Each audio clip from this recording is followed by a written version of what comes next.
Movie decoder Malayalam ചാനലിലെ പുതിയ വീഡിയോയിലേക്ക് സ്വാഗതം. റോബർട്ട് ഹാരിസന്റെ 2016 നോവലിനെ അടിസ്ഥാനമാക്കി എഡ്വേർഡ് ബർഗർ സംവിധാനം ചെയ്ത് 2024 ഇറങ്ങിയ ഒരു പൊളിറ്റിക്കൽ ത്രില്ലർ ചിത്രമാണ് കോൺക്ലേവ്. ഈ വീഡിയോയിൽ സ്പോയിലേഴ്സ് ഉണ്ടായിരിക്കും, അതുകൊണ്ട് സിനിമ കണ്ടിട്ടുണ്ട് എന്ന് ഉറപ്പുവരുത്തുക. നിലവിലെ പോപ്പ് ഹാർട്ട് അറ്റാക്ക് മൂലം മരിക്കുകയും കോളേജ് ഓഫ് കാർഡിനൽസിന്റെ നേതാവായ തോമസ് ലോറൻസിന്റെ നേതൃത്വത്തിൽ പുതിയ പോപ്പിനെ കണ്ടെത്താനുള്ള ഇലക്ഷന് അഥവാ കോൺക്ലേവ് നടത്തുന്നതാണ് ഈ സിനിമയുടെ ഇതിവൃത്തം. അമേരിക്കക്കാരനായ ആൽഡോ ബെല്ലിനി, നൈജീരിയക്കാരനായ ജോഷോ അഡിയാമി, കാനഡയിൽ നിന്നുള്ള ജോസഫ് ട്രംബ്ലി, ഇറ്റലിക്കാരൻ ഗൊഫ്രഡോ ടെഡാസ്കോ എന്നിവരാണ് ന്യൂ പോപ്പ് സ്ഥാനത്തേക്കുള്ള മുൻഗണനക്കാർ.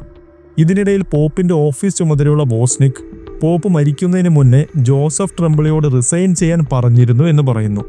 എന്നാൽ ട്രംബ്ലി ഇക്കാര്യം നിരസിക്കുകയും ബോസ്നിക് പോപ്പ് മരിച്ചതിലുള്ള ഷോക്ക് മൂലമാവാം ഇങ്ങനെയൊക്കെ പറയുന്നത് എന്നെല്ലാം പറഞ്ഞൊഴിയുന്നു.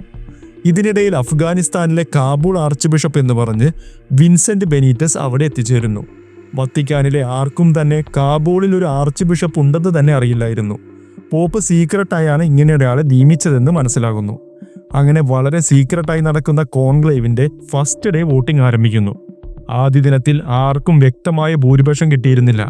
അഡിയാമിക്ക് 21 വോട്ടും, ടെഡസ്കോയ്ക്ക് 18 വോട്ടും, ബെല്ലിനിക്ക് 17 വോട്ടും, ട്രംബ്ലിക്ക് 16 വോട്ടും നേടാനായി. ആർക്കും ഭൂരിപക്ഷം നേടാൻ സാധിക്കാതിരുന്നതിനാൽ കോൺക്ലേവിന്റെ ഫസ്റ്റ് ഡേ തീരുമാനമാകാതെ പിരിയുന്നു. ഇതിനിടയിൽ കാബൂൾ ആർച്ച് ബിഷപ്പായ വിൻസെന്റ് ബെനീറ്റസിനെ കുറിച്ച് അന്വേഷിക്കാൻ ലോറൻസ് തന്റെ അസിസ്റ്റന്റിനെ ഏർപ്പാടാക്കിയിരുന്നു. മരിച്ച പോപ്പ് ബെനീറ്റസിനു വേണ്ടി ജനീവയിലേക്ക് ഒരു മെഡിക്കൽ അപ്പോയിന്റ്മെന്റിന് വേണ്ടി ഒരു പ്ലെയിൻ ടിക്കറ്റ് എടുത്തിരുന്നു. എന്നാൽ പിന്നീട് അത് ക്യാൻസൽ ചെയ്തിരുന്നു എന്ന് മനസ്സിലാകുന്നു. അങ്ങനെ കോൺക്ലേവിന്റെ സെക്കൻഡ് ഡേ വോട്ടിംഗ് ആരംഭിക്കുന്നു. അഡിയാമിക്ക് 34 വോട്ടും, ടെഡസ്കോയ്ക്ക് 25 വോട്ടും, ബെല്ലിനിക്ക് 18 വോട്ടും, ട്രംബ്ലിക്ക് 16 വോട്ടും നേടാനായി. സെക്കൻഡ് കോൺക്ലേവും തീരുമാനമാകാതെ പിരിഞ്ഞു. തേർഡ് വോട്ടിങ്ങിൽ അഡിയാമിക്ക് 52 വോട്ടും, ടെഡസ്കോയ്ക്ക് 30 വോട്ടും, ട്രംബ്ലിക്ക് 10 വോട്ടും, ബെല്ലിനിക്ക് 9 വോട്ടും നേടാനായി. പിന്നീട് ലഞ്ച് ബ്രേക്ക് സമയത്ത് അഡിയേമിയും അവിടെ ഫുഡ് സെർവ് ചെയ്യാൻ വന്ന സിസ്റ്ററും തമ്മിൽ വാക്കുതർക്കമുണ്ടാകുന്നു. ഇതിന്റെ കാരണം അറിയാൻ ലോറൻസ് ആ സിസ്റ്ററുമായി സംസാരിക്കുകയും നൈജീരിയയിലായിരുന്ന സമയത്ത് അഡിയേമിക്ക് ഈ സിസ്റ്ററുമായി അവിഹിത ബന്ധമുണ്ടായിരുന്നുവെന്നും അതിലൊരു കുട്ടി ജനിക്കുകയും ചെയ്തിരുന്നു എന്നും മനസ്സിലാക്കുന്നു. 30 വർഷം മുന്നേ സംഭവിച്ച ഒരു മിസ്റ്റേക്ക് ആയിരുന്നു അതെന്നും പിന്നീട് താൻ അത്തരം തെറ്റുകളൊന്നും ചെയ്തിട്ടില്ലെന്നും അഡിയേമി ലോറൻസിനോട് പറയുന്നു. എന്നാൽ താനിത് സീക്രട്ടായി വെക്കാം, എന്നാൽ മറ്റ് കർദിനാൾമാർക്കിടയിൽ ഈ കഥകൾ പ്രചരിക്കുന്നത് നിങ്ങളുടെ വോട്ടിനെ ബാധിക്കും, അതിനാൽ പോപ്പ് ആവാൻ സാധ്യതയില്ലെന്നെല്ലാം ലോറൻസ് പറയുന്നു. അങ്ങനെ ഫോർത്ത് വോട്ടിംഗ് ആരംഭിക്കുന്നു.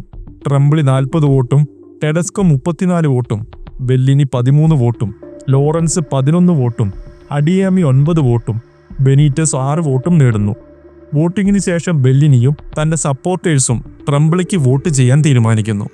സിസ്റ്റർ ആഗ്നസുമായുള്ള സംസാരത്തിൽ നിന്ന് സിസ്റ്റർ ഷരൂമി അഥവാ അഡിയേമിയുമായി ബന്ധമുണ്ടായിരുന്ന സിസ്റ്ററിന്റെ റോമിലേക്കുള്ള ട്രാൻസ്ഫറിന് പിന്നിൽ ട്രംബ്ലിയാണെന്ന് മനസ്സിലാക്കുന്നു. ഇതിനെപ്പറ്റി ചോദിക്കുമ്പോൾ മരിച്ചുപോയ പോപ്പ് പറഞ്ഞിട്ടാണ് താൻ ആ സിസ്റ്ററിനെ ട്രാൻസ്ഫർ ചെയ്യിച്ചതെന്ന് ട്രംബ്ലി മറുപടി നൽകുന്നു. പിന്നീട് പോപ്പിന്റെ റൂമിൽ കയറിയ ലോറൻസിന് ട്രംബ്ലി കറപ്ഷൻ നടത്തിയിരുന്നു എന്നതിന് തെളിവുകൾ ലഭിക്കുന്നു. ഈ തെളിവുകളുമായി ബെല്ലിനിയെ കണ്ടെങ്കിലും തണുത്ത പ്രതികരണമാണ് അയാളുടെ ഭാഗത്തു നിന്നുണ്ടായത്. ഇത്തരം കാര്യങ്ങൾ പുറത്തറിയുന്നത് ട്രംബ്ലിയെ മാത്രമല്ല, മൊത്തം സഭയ്ക്ക് തന്നെ നാണക്കേടാണ് എന്നായിരുന്നു ബെല്ലിനിയുടെ അഭിപ്രായം.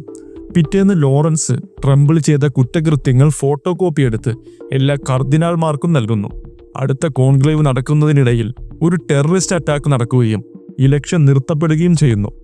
വത്തിക്കാനിൽ പ്രവേശിച്ച സൂയിസൈഡ് ബോംബറാണ് ഇതിന് പിന്നിലെന്നും നിരവധി പേർ മരിക്കുകയും അനേകം പേർക്ക് പരിക്കേൽക്കുകയും ചെയ്തു എന്നും കാണിക്കുന്നു. ടെഡസ്കോ ഇതിനെ വൈകാരികമായി കാണുകയും റിലീജിയസ് വാർ മാത്രമാണ് ഇതിന് പരിഹാരമെന്നും പറയുന്നു. എന്നാൽ വയലൻസിനെ വയലൻസ് കൊണ്ടല്ല നേരിടേണ്ടതെന്ന് ബെനീറ്റസ് പറയുന്നു. അതിനുശേഷം നടന്ന വോട്ടിങ്ങിൽ ബെനീറ്റസ് പോപ്പായി തിരഞ്ഞെടുക്കപ്പെടുകയും തന്റെ നെയ്യുമായി ഇന്നസെന്റ് എന്ന പേര് സെലക്ട് ചെയ്യുകയും ചെയ്തു. വോട്ടിങ്ങിന് ശേഷം ലോറൻസിന്റെ അസിസ്റ്റന്റ് വരികയും ജനീവയിലെ ആ ക്യാൻസൽഡ് അപ്പോയിന്റ്മെന്റ് ലാപ്രോസ്കോപ്പിക് ഹിസ്റ്ററക്ടമിക്ക് വേണ്ടിയുള്ളതായിരുന്നു എന്നും പറയുന്നു.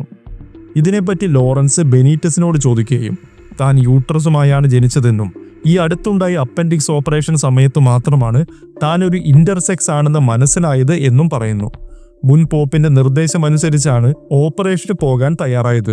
എന്നാൽ പിന്നീട് ചിന്തിച്ചപ്പോൾ ദൈവം തന്നെ സൃഷ്ടിച്ച പോലെ നിലനിൽക്കാനാണ് താൻ ആഗ്രഹിക്കുന്നത്, അതിനാൽ ഓപ്പറേഷൻ വേണ്ടെന്ന് വെച്ചു എന്നും ബെനീറ്റസ് മറുപടി നൽകുന്നു.